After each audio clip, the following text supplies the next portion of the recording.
ভারতের উত্তর পূর্ব প্রান্তে রহস্যে ঘেরা 7টি রাজ্যকে একত্রে বলা হয় সেভেন সিস্টার্স। ভারত তো বটেই, প্রতিবেশী দেশগুলোতেও এই 7টি রাজ্য প্রতিনিয়ত বিভিন্ন ইস্যুর জন্ম দেয়। সম্প্রতি বাংলাদেশের প্রধান উপদেষ্টা ডক্টর মোহাম্মদ ইউনূসের একটি মন্তব্যের জেরে এখন আবারও আলোচনায় এই seven sisters. If you destabilize Bangladesh, it will spill over all around Bangladesh, including Myanmar and Seven Sisters and West Bengal.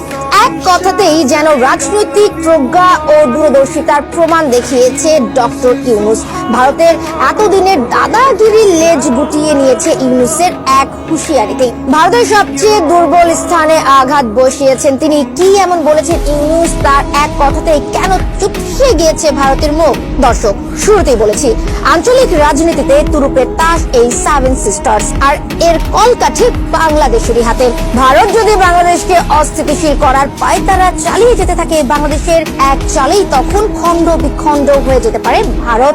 Seven sisters তথা ভারতের অরুণাচল প্রদেশ, মেঘালয়, আসাম, মণিপুর, মিজোরাম, নাগাল্যান্ড এবং ত্রিপুরা, এই 7টি রাজ্য দীর্ঘদিন ধরেই স্বাধীনতার সংগ্রাম চালিয়ে যাচ্ছে ভারতের বিরুদ্ধে। অখণ্ড ভারতের অর্থনীতি ও রাজনীতিতে গুরুত্বপূর্ণ এই অঞ্চলটি মাত্র 22 কিলোমিটার প্রশস্ত একটি করিডোর দিয়ে মূল ভূখণ্ডের সাথে যুক্ত। প্রতিবেশী চীনের চোখ রাঙানিতে সারাক্ষণই সেভেন সিস্টার্স হাতছাড়া হওয়ার ভয়ে থাকে ভারত। স্বাধীনতাকামীদের তৎপরতা তো রয়েছেই, কিন্তু এই 7 রাজ্যকে ভারত থেকে বিচ্ছিন্ন করতে প্রথমেই দরকার ভারতের লাইফলাইন খ্যাত চিকেন নেকে চেপে ধরা। সেটির কলকব্জে মূলত বাংলাদেশের হাতে, কিন্তু শান্তিতে বিশ্বাসী বাংলাদেশ কখনোই প্রতিবেশী কোনো বন্ধু রাষ্ট্রের ক্ষতি চায়নি কোনোদিন।